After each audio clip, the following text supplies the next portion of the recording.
I love road trips.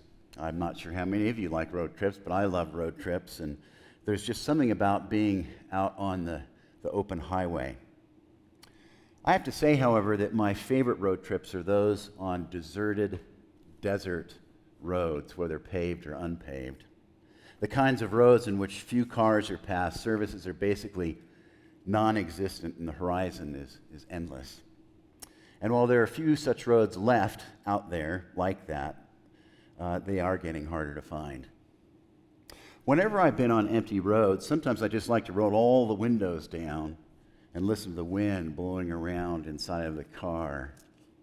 Other times, however, I love turning on tunes, a variety of music that captures some of the feelings that you can have when you're rolling down the highway. Here's some excerpts from just a few lyrics from a few songs that I have found roadworthy over the years. From the movie The Baghdad Cafe are these lyrics. A desert road from Vegas to nowhere, someplace better than where you have been. A coffee machine that needs some fixing in a little cafe just around the bend. Or, of course, Willie's great tune, On the Road Again. And from Easy Rider, another great movie about road trips. Get your motor running, head out on the highway looking for adventure and whatever comes our way, born to be wild. Well, decades ago, I was on a road trip heading back to my hometown, and I decided to get off the interstate and to travel across desert back roads. I remember seeing very few cars, and I stayed on that empty road for hours and hours. It fit where I was in life at the time. I was in a period of life which I felt alone, isolated, and I knew I had some internal work to do. While the song, Is There Anybody Out There, by the band Pink Floyd, would not be written for another 20 years or more, I would have listened to that tune a bunch on that road trip had it been around. You see, what I've come to realize over the years is that the feelings and thoughts I had so long ago on that road trip was really all about wondering if I was really alone or if God was real and with me. Have any of you ever wondered in your life, is there anybody out there? Is God out there? Have you ever at some point felt abandoned by God, or that God was a million miles away and hard to find? Well, if so, you are in great company, because most people of faith I know that have a resilient, mature faith have had to journey through life passages in which God felt absent, not out there anywhere, or simply silent. So this morning I'm going to begin a short two-part series titled, Is There Anybody Out There? And while not necessarily a joyful topic, I believe it's imperative that we explore this subject now and then, as frankly, most of us go through such times at various points in our lives of wondering where God is. And by digging into the experience of wondering why God seems absent or silent, we set ourselves up for moving through such passages with greater wisdom and hopefully some greater insight. Well, to get us started, let's take a look briefly at some people who have felt the absence of God, the silence of God, or simply wondered, is there anybody out there? C.S. Lewis, after he lost his wife, wrote this: sometimes when you are happy, you are so happy, you have no sense of needing God. And when you are happy, if you remember to turn to God and thank God with praise and gratitude, you will feel so welcomed by God with open arms. But go to God when your need is desperate, when all other help seems in vain. And what do you find? A door slammed in your face, and a sound of bolting and double bolting on the inside, and after that, silence. Mother Teresa wrote, Lord, my God, who am I that you should forsake me? When I try to raise my thoughts to heaven, there is such convincing emptiness that those very thoughts return to me like sharp knives that hurt my soul. Or how about Job from our reading today? Job had lost everything, and his friends were of very little use, mostly because they tried to give Job advice he didn't need. He simply wanted their presence. And it was during this time that Job said, "If only I knew where to find God, I'd go there. I go east, but God is not there. I go west, but I cannot find him. God is hidden." And then how about Elijah? He was on the run from a king who wanted to kill him. He was alone and afraid, and one day he sits underneath a tree and prays.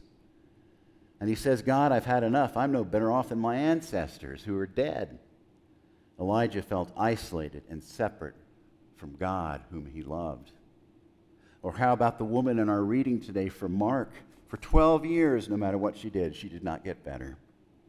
Certainly, she felt God's absence during that time. Or Mary and Martha, after their brother Lazarus dies, they wait for long, agonizing days for Jesus to show up. Clearly, they wondered, where on earth is Jesus? And then there is Jesus himself, who yelled on the cross, my God, why have you abandoned me?" Well, the stories I just shared illustrate what it means to be a human being, part of what it means to be flesh and blood, and part of what it means to be a follower of Jesus. This does not mean that we stay in such dark places forever, though. None of the people I mentioned remained in those dark spaces, but they certainly experienced God's absence in poignant ways at various times during their lives.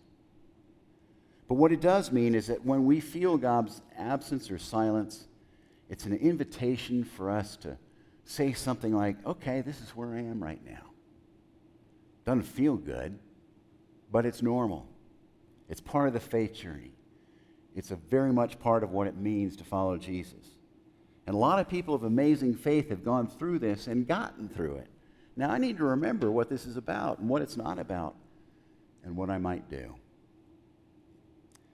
Well, I believe what I just said.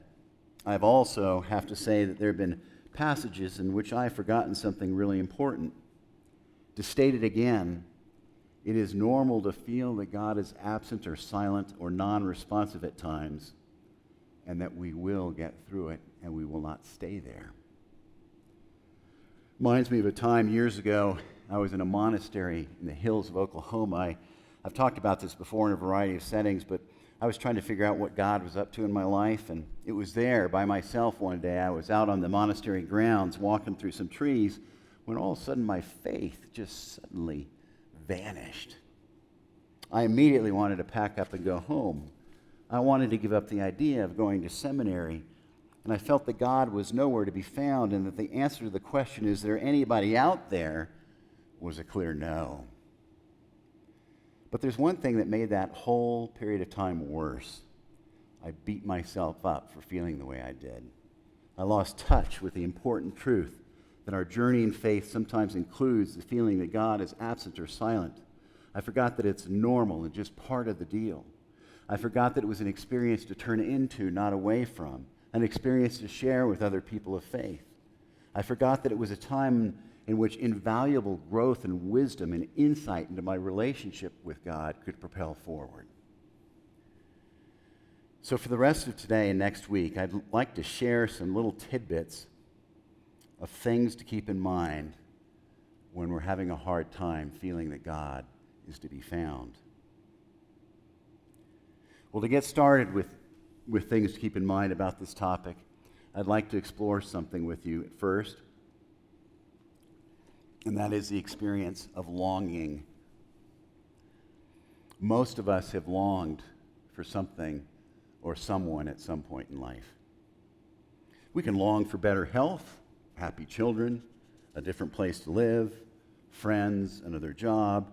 We can long for different economic circumstances, a different way of showing up in the world.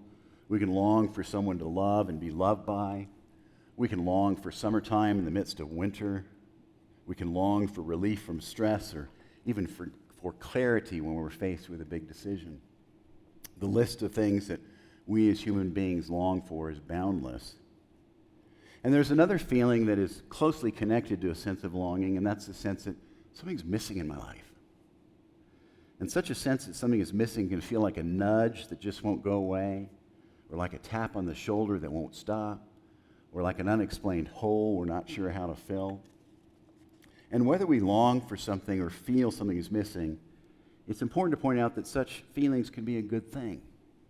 Such feelings can be an invitation to make a needed change or to go in a different direction with something or someone. Such feelings can nudge us to face something we've not been willing to face. Such feelings can move us to shift what we're doing, how we think, and how we see things.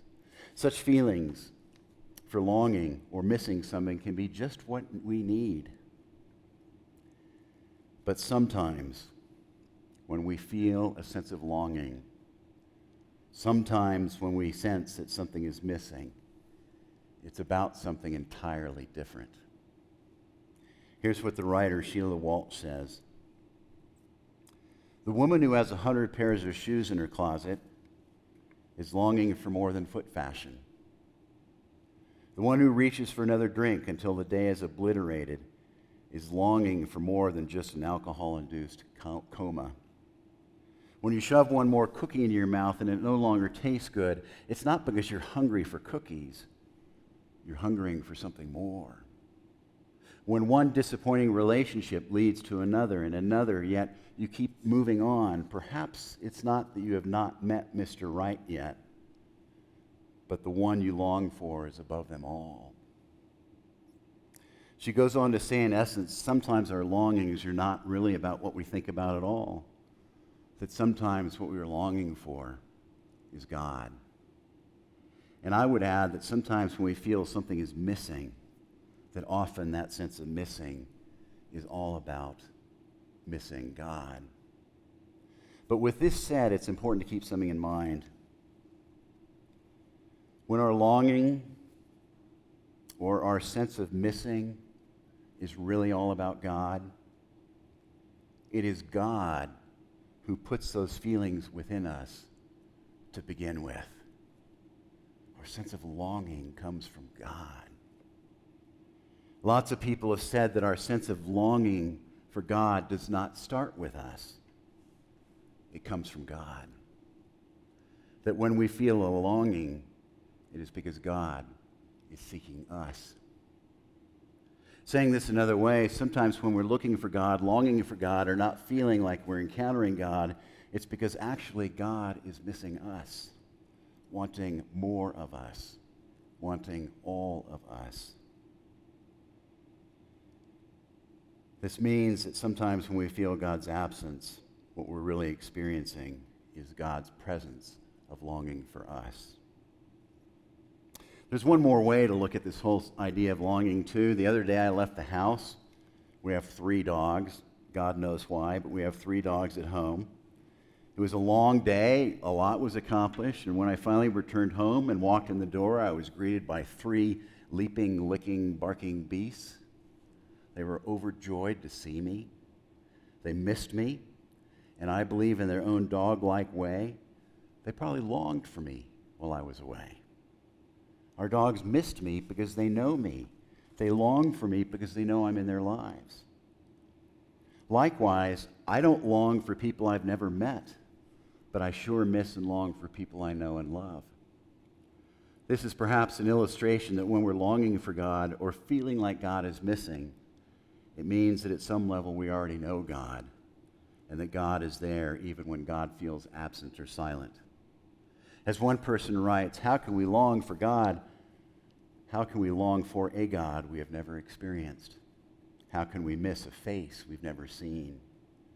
Absence follows presence, and therefore absence is its own kind of presence. A couple of other brief things today about things to keep in mind when we feel God's absence. Some of you know Oswald Chambers. He was born in the late 1800s. He was an evangelist. His most well-known book is a little gem of a book called My Utmost for His Highest. Maybe you've seen it. It's a compilation of daily reflections. Well, Oswald spent time all over the place, Scotland, England, Japan, and the United States. He had a deep care for people on the margins. One day he moved to Egypt, where he died at age 43. Clearly, the challenges he endured and his deep love of God shaped who he was. but he also experienced at various times in his life God's silence and absence. And here's what he wrote with words that I find to be very powerful. Oswald Chambers writes, "Has God trusted you with his silence?" A silence that has great meaning.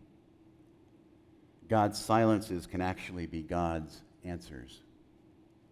Can God trust you with his silence? God's silence is the sign that God is bringing you into an even more wonderful understanding of God. When you cannot hear God, you will find that God has trusted you in the most intimate way possible. If God has given you a silence, God is actually bringing you into the mainstream of his purposes. And thinking about those words, when I first read them, I know that if I was in the depths of despair or hurt and God seemed silent, I'm not sure at first that I'd find those words to be comforting without a lot of further thought. But upon pondering these words over these last few days, they began to make some sense to me. Think of intimate human relationships. When you are with someone you know and love deeply, is it not true that sometimes the most powerful things happen or are communicated through silence when nothing is said? Such silence is a sign of a very close and trusted relationship. And perhaps this means that in passages in which God is silent, it is actually a sign of God's astonishing intimacy and trust of us. Now, I know when we feel that God is silent or far away, it can hurt like hell and be upsetting. Yet perhaps Oswald Chambers' words are an invitation to at least consider looking at God's silence or felt absence in a different way when it happens. Maybe such things are a sign of intimacy. Maybe such things are a sign that we already have the answers that we are looking for. Maybe it is a way of God compelling us to seek God with more passion and fervor. Maybe it's a way in which God is working to draw us in closer.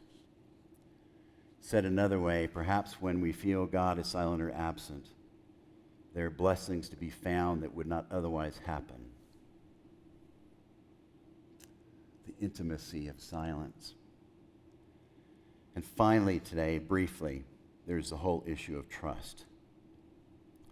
Trust with another person comes about because a person demonstrates being trustworthy over the course of time. Trusting another person is also a choice we make. We choose to trust or not to trust. When you get down to it, I believe that trust is a dichotomous choice. We either trust or we don't. And I believe the same is true of our relationship with God.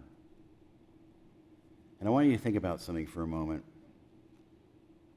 If you look back over your entire life since the day you were born, do you find blessings?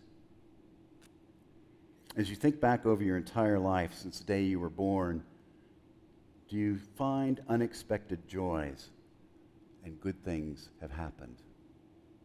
As you look back over your life, do you reflect and see surprise encounters or someone coming into your life you never anticipated? Coincidences that led to something special. Think of all the good in your life since you were born and realize that all such things are gifts from God. They represent God's record of being trustworthy. All such things show that God wants good for each of you and me. Can this truth, can this track record of blessings help us to make the decision to trust God no matter what? Simple and easy? Of course not, especially when things have gone south. But this is all an invitation for us to make the decision to trust God every day. God, today, I choose to trust you. It can be a game changer. So I'll continue next week, but to wrap up for today, keep these things in mind and think on them and pray about them when you wonder, is anybody out there? Remember, most people who have faith, even a mature, resilient faith, have felt the absence and silence of God. It is normal, part of the deal, and there's nothing wrong with you. We all have longings or a sense that something is missing at times. Such feelings can be good because they can propel us to make a change or move in a different direction. But they can also mean that it is God who is seeking us, and that it is God who put those feelings within us to begin with. Silence and absence, while painful and hard and tough, can end up being a blessing, including a sign of God's intimacy with us. And finally, trust is a daily decision. So next week we'll continue with some other things to keep in mind about this whole subject. Whenever you and I are on that isolated road, wondering, is there anybody out there? And let us pray.